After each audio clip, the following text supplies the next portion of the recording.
Hello दोस्तों, कैसे हैं आप सब। मेरा नाम राकेश शर्मा है। मैं 32 साल का हूँ और जयपुर में एक प्राइवेट कंपनी में मैनेजर हूँ। मेरी शादी को 3 साल हो चुके हैं। मेरी पत्नी शालिनी 30 साल की है और उसकी एक छोटी बहन रिया है जो 22 साल की है और जयपुर यूनिवर्सिटी में पढ़ रही है। मेरे सास ससुर हरिशंकर जी और सरला जी जयपुर से 70 किलोमीटर दूर एक गांव में रहते हैं। ससुर जी 60 साल के हैं, रिटायर्ड स्कूल टीचर, और सास जी 50 साल की हैं जो घर की पूरी जिम्मेदारी संभालती हैं। उनकी सिर्फ 2 बेटियां हैं, शालिनी और रिया। कोई बेटा नहीं है, लेकिन वो कभी इस बात को भारी नहीं होने देती। ससुर जी हमेशा अपने दोस्तों में खोए रहते हैं और वो सासू माँ को कम ही टाइम देते हैं। सासू माँ के चेहरे पे अकेलापन साफ दिखता है। सासू माँ 55 की है, लेकिन अब भी वो 40 की लगती है। इतना फिट रखा है उन्होंने अपने आप को। लेकिन ससुर जी 60 के होकर भी 70 के लगते हैं। शादी के बाद मैं और शालिनी जयपुर में बस गए, लेकिन हर महीने गांव जाते हैं। सास जी हमेशा कहती हैं, राकेश तुम मेरे बेटे जैसे हो। उनकी बातों में एक गर्माहट होती है, लेकिन कभी कभी उनकी नजरों में कुछ ऐसा होता है जो मुझे सोचने पर मजबूर करता है। क्या वो वाकई मुझे सिर्फ बेटा मानती है? खैर, मैं ज्यादा नहीं सोचता क्योंकि उनका दिल बहुत साफ है। कहानी की शुरुआत होती है उस दिन से जब मुझे पहली बार अकेले गांव जाना पड़ा। शालिनी को ऑफिस में एक जरूरी प्रोजेक्ट की वजह से छुट्टी नहीं मिली। राकेश तुम अकेले चले जाओ, उसने कहा। मम्मी पापा बहुत खुश होंगे। मैंने हाँ कर दी, लेकिन मन में थोड़ा संकोच था। सास जी से अकेले में ज्यादा बात नहीं हुई थी और वो थोड़ी सख्त मिजाज की है। फिर भी मैंने बैग उठाया और बस पकड़ ली। गांव पहुंचते ही सास जी ने दरवाजे पर गर्मजोशी से स्वागत किया। आओ बेटा, कितने दिन बाद आए। उन्होंने मुझे गले लगाया। उनका गले लगाना इतना आत्मीय था कि मैं थोड़ा झेप गया। ससुर जी खेत में थे और रिया कॉलेज गई थी। घर में सिर्फ मैं और सास जी थे। उन्होंने मेरे लिए चाय बनाई और हम दोनों बैठक में बैठकर बातें करने लगे। सास जी ने पूछा, शालिनी ठीक है ना? वो नहीं आई। मैंने बताया कि वो व्यस्त है। उन्होंने कहा, अच्छा है तुम अकेले आए हो। उनकी आंखों में एक अजीब सी चमक थी, जैसे वो कुछ कहना चाहती हो। उस रात सास जी ने मेरे लिए स्पेशल खाना बनाया, आलू के पराठे, दाल तड़का और गाजर का हलवा। खाते समय वो बार बार मेरी प्लेट में पराठे डालती रही। खाओ बेटा, तुम्हें पसंद है ना? उनकी आवाज में ममता थी, लेकिन उनकी नजरें मुझे थोड़ा असहज कर रही थी। रात को सोने से पहले उन्होंने कहा, राकेश अगर कोई बात हो तो मुझे जरूर बताना। मैं तुम्हारी माँ जैसी हूँ। अगर किसी चीज की जरूरत हो तो बताना। मैं तुम्हें खुश करने की पूरी कोशिश करूंगी। मैंने हाँ में सिर हिलाया, लेकिन मुझे नींद नहीं आई। अगले दिन सुबह मैं जल्दी उठ गया। गांव की ताजी हवा और खेतों की खुशबू मन को सुकून दे रही थी। सास जी पहले से ही किचन में थी। राकेश चाय तैयार है, आओ साथ में पीते हैं, उन्होंने पुकारा। मैं किचन में गया तो वो मुझे देखकर मुस्कुराई। बेटा तुम शहर में तो चाय नहीं बनाते ना, आज मेरे साथ बनाओ। मैंने हंसकर चाय की केतली पकड़ी और हम दोनों ने मिलकर चाय बनाई। चाय बनाते समय उनका हाथ मेरे हाथ से टकराया और वो हंस पड़ी। देखो कितना अच्छा लगता है ना जब परिवार साथ काम करता है।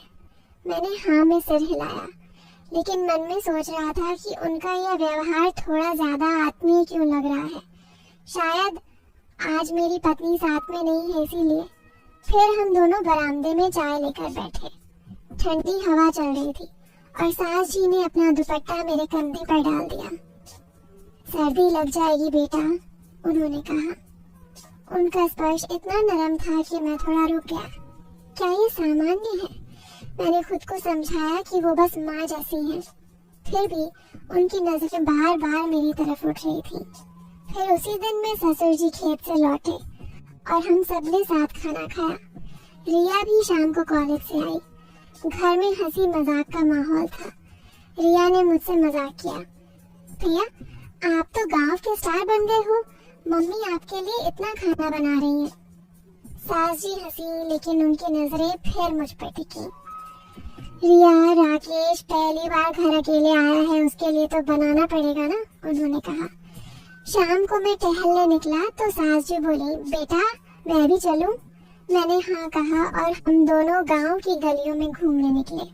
रास्ते में वो पुरानी बातें बताने लगी, कैसे उनकी शादी हुई, कैसे उन्होंने 2 बेटियों को पाला। लेकिन बेटा, एक बेटे की कमी हमेशा रही। उनकी आवाज में एक तड़प थी। मैंने उनका हाथ पकड़ा और कहा, मैं हूँ ना आंटी जी। वो रुकी और गंभीर होकर बोली, आंटी जी ना कहो। मैंने मुस्कुराकर कहा, ठीक है।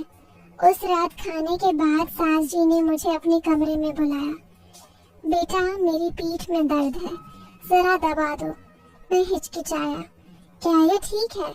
लेकिन फिर सोचा, माँ बेटे में ऐसा कुछ गलत नहीं। मैंने धीरे से उनकी पीठ दबाई। उनकी सांसें तेज हो गईं और वो बोली, आराम मिल रहा है बेटा, तुम्हारा हाथ जादू करता है। कमरे में सन्नाटा था। क्या ये पल कुछ और है? मैंने जल्दी से काम खत्म किया और बाहर आ गया। मन में सवाल उठ रहे थे, लेकिन मैंने खुद को समझाया कि ये सिर्फ ममता है। अगले दिन सास जी ने मुझे बाजार चलने को कहा। बेटा कुछ सामान लाना है, तुम साथ चलो। हम दोनों गांव के बाजार गए।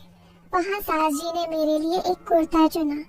ये तुम पर अच्छा लगेगा, उन्होंने कहते हुए कहा। उन्होंने कहा और उनकी आंखें चमक रही थी। मैंने हंसकर कहा, माँ आप तो मेरी पसंद से बेहतर जानती हैं। वो हंसी, लेकिन उनकी नजरें मेरी तरफ टिकी रही।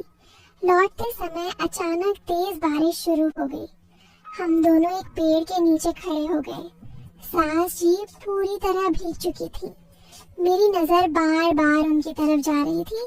फिर मैंने अपनी जैकेट निकालकर उन्हें दी। माँ ये लो, नहीं तो बीमार पड़ जाओगी। उन्होंने जैकेट ली और मेरे करीब आकर खड़ी हो गई। तुम भी तो भीग रहे हो बेटा, उन्होंने कहा और मेरा हाथ पकड़ लिया। बारिश की बूंदें उनके चेहरे पर गिर रही थी और उनकी आंखों में एक अजीब सी चमक थी। क्या यह पल कुछ और है? लेकिन बारिश रुकी और हम घर की ओर चल पड़े। घर पहुंचकर सास जी ने मेरे लिए गर्म पानी तैयार किया। जल्दी नहा लो, नहीं तो ठंड लग जाएगी, उन्होंने कहा। मैंने नहाया और जब बाहर आया तो वो तौलिया लेकर खड़ी थी। बेटा बाल अच्छे से पोंछ लो, उन्होंने कहा और तौलिया मेरे सिर पर रख दिया। उनका स्पर्श इतना नरम था कि मैं थोड़ा असहज हो गया। क्या ये सिर्फ माँ की फिक्र है? मैंने जल्दी से बात बदल दी। उस रात रिया ने मुझसे मजाक किया, भैया मम्मी तो आपको इतना प्यार करती हैं, मुझे जलन होने लगी है। सास जी हंसी, लेकिन उनकी नजरें फिर मुझ पर टिकी। रिया, राकेश मेरा बेटा है, तुझे जलन क्यों हो रही है? सब हंसे, लेकिन मेरे मन में सवाल था, क्या ये प्यार सामान्य है? एक शाम सास जी ने मुझे अपने कमरे में बुलाया। बेटा मैं तुम्हें कुछ दिखाना चाहती हूँ। उन्होंने एक पुरानी फोटो एल्बम निकाली। उसमें उनकी जवानी की तस्वीरें थी। देखो मैं कितनी जवान थी, लेकिन जीवन में बेटे की कमी हमेशा रही। वो मेरे करीब बैठ गई और एल्बम पलटती रही। उनकी सांसें मेरे कंधे पर महसूस हो रही थी। मैं थोड़ा असहज हुआ, लेकिन एल्बम देखता रहा। क्या वो कुछ संकेत दे रही है? नहीं, ये सिर्फ यादें हैं। उन्होंने एक तस्वीर दिखाई जिसमें वो और ससुर जी एक मंदिर में थे। ये हमारी शादी के बाद की तस्वीर है। मैंने तब भगवान से एक बेटा मांगा था, उन्होंने उन्होंने कहा। उनकी आंखें नम थी। मैंने उनका हाथ पकड़ा। माँ मैं हूँ ना? वो मुस्कुराई, लेकिन उनकी नजरें कुछ और कह रही थी। क्या वो कुछ छिपा रही है? उस रात बिजली चली गई। घर में अंधेरा छा गया। सास जी ने मोमबत्ती जलाकर मेरे कमरे में आई। डर तो नहीं लग रहा बेटा? उन्होंने पूछा और मेरे बिस्तर पर बैठ गई। हम बातें करने लग 3 साल रही। जीवन, सपने, परिवार, उनकी आंखें चमक रही थी। वो बोली, राकेश, तुम्हें पता है मैंने हमेशा एक बेटे की चाहत की, लेकिन भगवान ने तुम्हें भेजा। उनकी आवाज में एक गहराई थी। क्या यह पल कुछ खास है? लेकिन हम बस बातें ही करते रहे। एक दिन ससुर जी की तबीयत अचानक खराब हो गई। उन्हें तेज बुखार था और हमें उन्हें जयपुर के अस्पताल ले जाना पड़ा। मैंने सब संभाला, डॉक्टर से बात, दवाइयाँ और अस्पताल की भागदौड़। सास जी बहुत घबराई हुई थी। वो रो रही थी। मैंने उन्हें गले लगाकर सांत्वना दी। माँ, चिंता मत करो, सब ठीक हो जाएगा। पहली बार मैंने उन्हें माँ कहा। उनकी आंखों में आंसू थे, लेकिन एक मुस्कान भी। बेटा, तुम नहीं होते तो मैं क्या करती? उन्होंने कहा। उस रात अस्पताल में मैं उनके साथ रहा। वो मेरे कंधे पर सिर रख कर सो गई। मैं जागता रहा, सोचता रहा कि यह बंधन कितना गहरा है। क्या ये सिर्फ माँ बेटे का रिश्ता है? ससुर जी अगले दिन ठीक हो गए और हम घर लौट आए, लेकिन उस घटना ने मुझे और सास जी को और करीब ला दिया। वो अब मुझे हर छोटी बात बताती, अपनी सेहत, घर की परेशानियाँ। एक दिन उन्होंने कहा, बेटा, मेरी एक इच्छा है। मैं चाहती हूँ कि तुम हमेशा हमारे साथ रहो। मैंने हंसकर कहा, हाँ माँ, मैं हूँ ना। लेकिन उनकी नजरें कुछ और कह रही थी। रिया ने मजाक में कहा, मम्मी, भैया को गोद ले लो। सास जी हंसी, लेकिन गंभीर हो गई। रिया, राकेश पहले से ही मेरा बेटा है। फिर दिवाली का त्योहार आया। घर को रंग बिरंगे लाइट्स और दियों से सजाया गया। सास जी ने मेरे लिए एक खास कुर्ता सिलवाया। पहनो बेटा, देखो कैसे लगते हो। मैंने पहना और वो मुझे घूरती रही। बहुत अच्छे लग रहे हो, उन्होंने कहा और मेरे गाल पर हाथ फेरा। परिवार में सब हंस रहे थे, लेकिन मेरे मन में सवाल था, ये प्यार कितना गहरा है। दिवाली की रात सास जी ने मेरे साथ आतिशबाजी की। हम दोनों ने मिलकर फुलझड़ियाँ जलाई। उनकी हंसी, उनकी चमकती आंखें, सब कुछ ऐसा था जैसे वो कोई पुराना सपना जी रही हो। बेटा, तुमने मेरे जीवन में रोशनी ला दी, उन्होंने कहा। मैंने मुस्कुराकर जवाब दिया, लेकिन मन में एक सवाल था, क्या यह प्यार सिर्फ माँ बेटे का है? फिर रात को पूजा के बाद सास जी ने मुझे अपने कमरे में बुलाया। बेटा, ये लो। उन्होंने मुझे एक छोटा सा लॉकेट दिया। ये मेरे पिता का था। मैं चाहती हूँ कि तुम इसे रखो। मैंने लॉकेट लिया, लेकिन उनकी आंखों में एक अजीब सी तड़प थी। क्या वो कुछ कहना चाहती हैं? मैंने लॉकेट पहन लिया और कहा, माँ, मैं इसे हमेशा रखूंगा। कुछ महीनों बाद शालिनी ने बताया कि वो गर्भवती है। घर में खुशी की लहर दौड़ गई। सास जी सबसे ज्यादा उत्साहित थी। बेटा, अब मेरा पोता आएगा, मेरा सपना पूरा होगा। वो मेरी और शालिनी की देखभाल करने लगी। एक रात शालिनी जल्दी सो गई। सास जी मेरे कमरे में आई। बेटा, तुम थक गए होगे, जरा पैर दबा दूं? मैंने मना किया, लेकिन वो जिद करती रही। उनका स्पर्श आरामदायक था, लेकिन मन में उलझन थी। क्या ये सिर्फ ममता है? फिर एक दिन रिया की शादी की बात चली। सास जी उदास हो गई। अब घर सूना हो जाएगा, उन्होंने कहा। मैंने सांत्वना दी, माँ, मैं हूं ना। वो मेरे सीने से लगकर रोने लगी। मैंने उन्हें चुप कराया। परिवार में सब देख रहे थे, लेकिन समझते थे कि यह भावनात्मक है। ससुर जी ने कहा, सरला, राकेश हमारा बेटा है, चिंता मत करो। शालिनी ने एक बेटे को जन्म दिया। घर में खुशी छा गई। सास जी ने बच्चे को गोद में लिया और रोने लगी। यह मेरा बेटा है, उन्होंने कहा। फिर मुझे देखकर बोली, नहीं, तुम हो मेरे बेटे, यह मेरा पोता है। सब हैरान थे। सास जी ने सबके सामने बताया, मैंने हमेशा एक बेटे की चाहत की थी। राकेश, तुमने वो कमी पूरी की। मैं तुम्हें बेटे जैसा प्यार करती हूँ, बस यही मेरा मकसद था। सबने तालियां बजाईं। मैंने उन्हें गले लगाया। माँ, मैं वो आपका बेटा हूँ। कहानी का अंत यही है, एक माँ का सपना पूरा हुआ, परिवार मजबूत हो गया और प्यार की जीत हुई। तो दोस्तों, माँ का सपना की ये कहानी अब यही खत्म होती है। इस कहानी में हमने देखा कि कैसे एक माँ की अनकही चाहत, एक बेटे का प्यार और परिवार का बंधन कितना गहरा हो सकता है।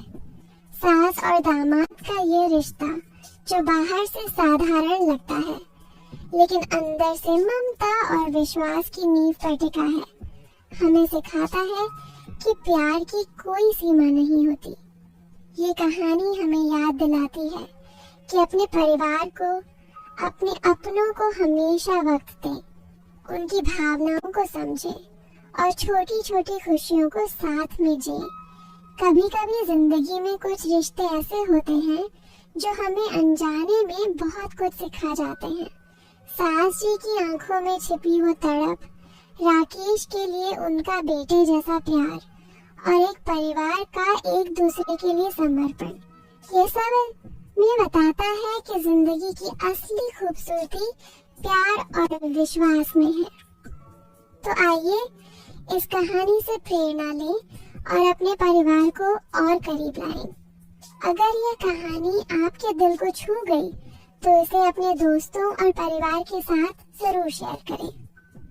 हमारे चैनल को सब्सक्राइब करें, वीडियो को लाइक करें और नीचे कमेंट में बताएं कि इस कहानी का कौन सा हिस्सा आपको सबसे ज्यादा पसंद आया। आपका एक कमेंट, एक लाइक और एक शेयर हमारी मेहनत को और प्रोत्साहन देता है। तो चलिए इस खूबसूरत कहानी को और लोगों तक पहुंचाएं और हमारे चैनल का हिस्सा बने। अगली कहानी तक के लिए नमस्ते।